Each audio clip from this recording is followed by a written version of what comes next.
Welcome to part 1 of 3 of English for Health. These videos have been produced to support those who don't have English as a first language to better understand healthcare in the UK and the NHS. This video is an introduction to the NHS. You may have heard of the NHS when people talk about hospitals.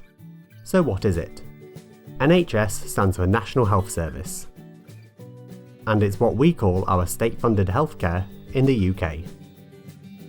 It costs a lot of money to keep people healthy, so where does the NHS get its money from? The NHS is funded by UK citizens through taxes we pay to the government.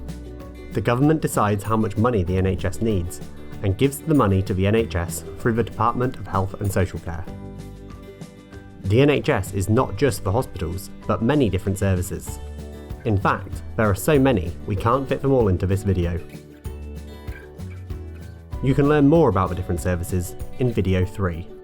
NHS services are divided into 3 types of care: primary, secondary, and tertiary care. Let's look at each one. Primary care includes seeing a GP, a type of doctor, seeing a dentist for your teeth, and using a pharmacy to get medication. Secondary care is for more serious things, like emergency care for a broken bone, or seeing a specialist for physiotherapy. Tertiary care is for major surgeries, like transplants or specialist care.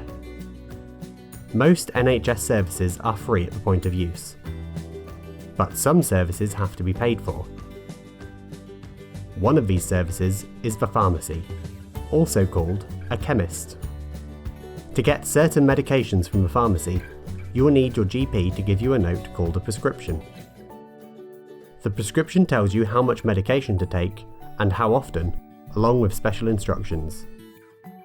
It will also confirm your personal information. When you take the prescription into the pharmacy, they will get your medication ready. You will need to pay for each prescription. Some groups of people do not need to pay for pharmacy services. There is also no cost for most types of contraception. Dental services will also require you to pay. To make payment simple, there are 3 price bands based on the severity of treatment. Band 1 is for examinations, cleaning, x-rays, and diagnosis. Band 2 is for minor treatments such as fillings and extractions. Band 3 is for severe treatments like crowns, bridges, and dentures. Like the pharmacy, some groups do not need to pay for dental services. Another service you'll have to pay for is optical care. Most opticians are private, so prices can be different. Some people can have a free eye test or get vouchers to help pay for glasses. You can get a free eye test if you're in one of these groups. Not everyone is entitled to use NHS services for free. Primary care GPs and out-of-hours services are free for everyone. But remember, other primary care services can cost money. Free access to most secondary and tertiary care is based on residency.